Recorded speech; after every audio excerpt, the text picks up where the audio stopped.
বিশ্বজুড়ে আবারও ছড়িয়ে পড়েছে ভয়াবহ জলবায়ু আতঙ্ক।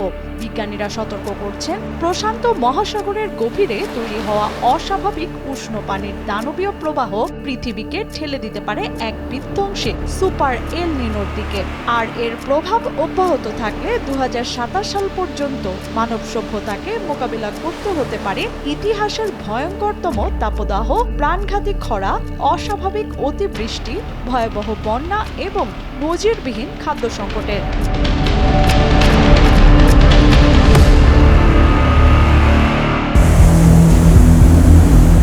বিশেষজ্ঞদের মতে এই সম্ভাব্য মহাবিপর্যয়ের মূল কারণ কেলভিন ওয়েভ নামে পরিচিত সমুদ্রের গভীরে চলমান বিশাল উষ্ণ পানির ঢেউ।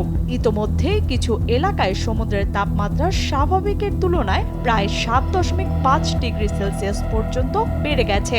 মার্কিন জলবায়ু বিজ্ঞানীরা আশঙ্কা করছেন এর শক্তি 1997 সালের ধ্বংসাত্মক সুপার এল নিনোর ভয়ের মাত্রাকেও ছাড়িয়ে যেতে পারে। বিজ্ঞানীরা বলছেন, গভীর সমুদ্রের পানি অত্যন্ত ধীরে গরম ও ঠান্ডা হয়, তাই সমুদ্রের তলদেশে জমে থাকা এই অস্বাভাবিক তাপকে তারা দেখছেন পৃথিবীব্যাপী জলবায়ু বিপর্যয়ের অশনি সংকেত হিসেবে। এল নিনো মূলত প্রশান্ত মহাসাগরের নিরক্ষীয় অঞ্চলের পানির অস্বাভাবিক উষ্ণ হয়ে ওঠা, যা পৃথিবীর বায়ু প্রবাহ, বৃষ্টিপাত এবং মৌসুমী আবহাওয়ার স্বাভাবিক চক্রকে বিপজ্জনকভাবে বদলে দেয়। বিশেষজ্ঞদের আশঙ্কা, এবার সমুদ্রের তাপমাত্রা গড়ের তুলনায় প্রায় 3 ডিগ্রি সেলসিয়াস পর্যন্ত বাড়তে পারে। এতে দক্ষিণ ও দক্ষিণ পূর্ব এশিয়ায় ভয়াবহ খরা, পানির সংকট এবং কৃষি উৎপাদনে বড় ধস নামতে পারে।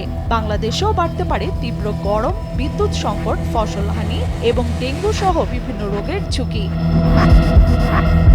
বিজ্ঞানীরা সতর্ক করছেন, জলবায়ু পরিবর্তনের এই ভয়ঙ্কর নতুন সংকেত শুধু পরিবেশ নয়, বরং বিশ্ব অর্থনীতি, খাদ্য নিরাপত্তা এবং মানব সভ্যতার ভবিষ্যতের জন্য বড় হুমকি হয়ে উঠতে পারে।